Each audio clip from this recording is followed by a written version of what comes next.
Hey guys, today I'm going to show you how to paint this watercolor wreath.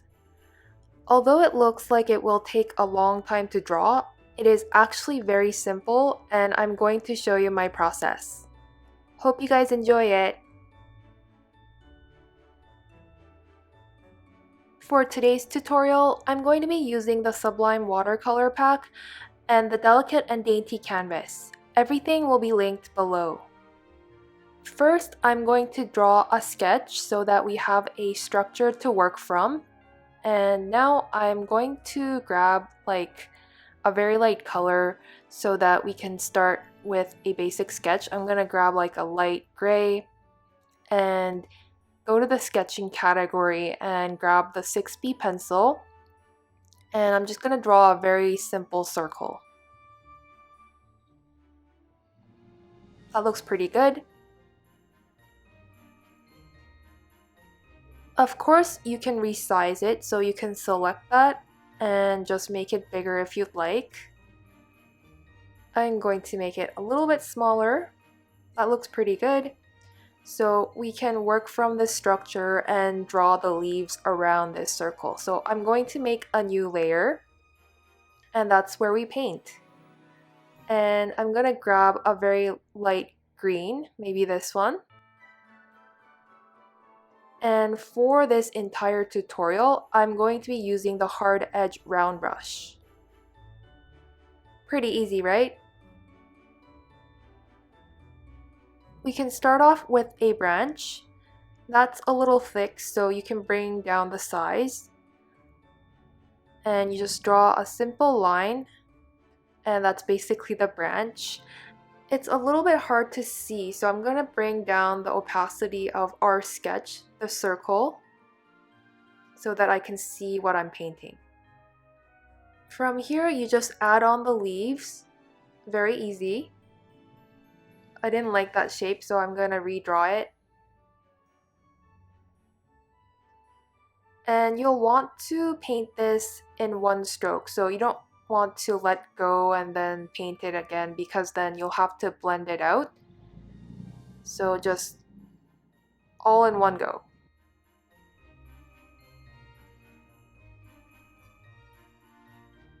You'll want to zoom out sometimes to see how it looks like overall.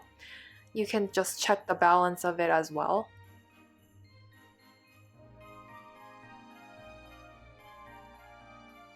Once you've drawn the leaves, you can make a new layer and make that a clipping mask. And I'm going to use one of the stamps now. You can use any of these, but I'll use Bloom number 1. Or you can use the splotch one. And then you just choose a very dark green and just use the stamp wherever you like. I like it to be near the stem because it looks more like real watercolor. That looks pretty good. Now you're going to want to draw the leaves all around the circle so that it looks like the shape of a wreath. So I'm going to start drawing the next one now. So this one is done, and now I just want to show you one trick so that you can speed things up. We go to layers and duplicate the layer that we've just drawn. And then you can select the top layer and move it. And you have a copy of the other one. Now you can just rotate it horizontally so that it doesn't look exactly the same, and you can put it elsewhere on the circle. And you can resize it and turn it around like this. So I think this is a time saver because you don't have to draw all of the leaves one by one along the circle. You just need to make it kind of different by resizing it, turning it around, and maybe changing the colors.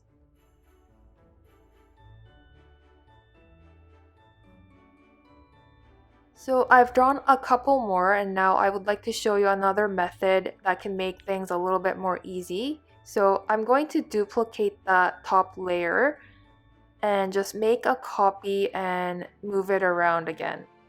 This time it's overlapping with the other leaves. And that might look a little bit messy, so I'm going to go back to that layer and bring down the opacity. As you can see, the overlapping effect is not as, noticeable. And I think that this is a good way to kind of fill in that gap, that space there. If some components are interfering with other leaves, you can always erase those parts and just edit it so that it fits in better. I'm just erasing some overlaps, and I think that looks a lot better. And of course, you'll want to fill in all of these gaps and think about the balance. Now I'm going to show you one more trick. So select one of the leaves and duplicate it and select that. And what you can do is now go to hue, saturation, and brightness and just play around with the hue, and you'll see that the colors change. And this is a very great way to kind of copy something and change the color. You can resize it and place it wherever you like.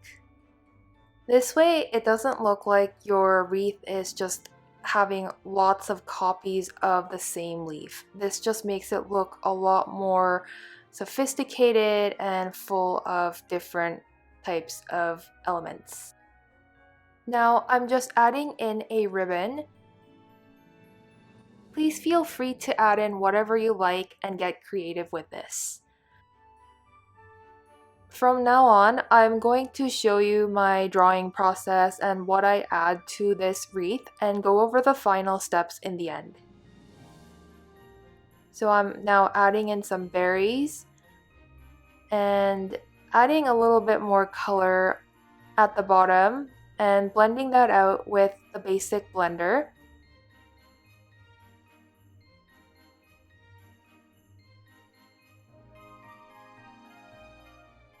For Christmas wreaths, I think it's important to add some berries in here and there just to make it look more festive.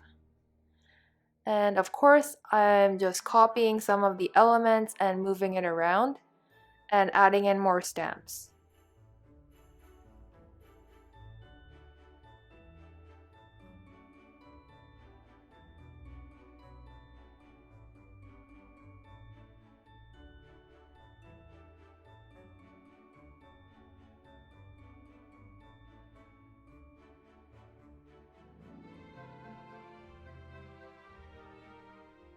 Of course, if there are overlaps, you can always erase it.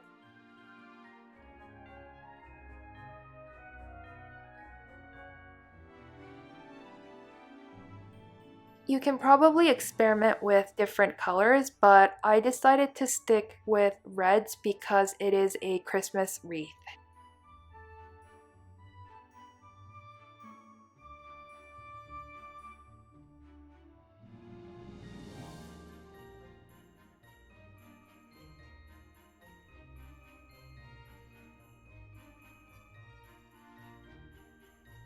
At this point, the wreath is done, so we can go ahead and turn off that sketch layer.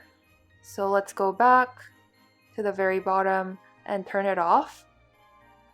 And here you can just add in one more final thing, which is like a text in the middle. So what you can do is just go to add and add text.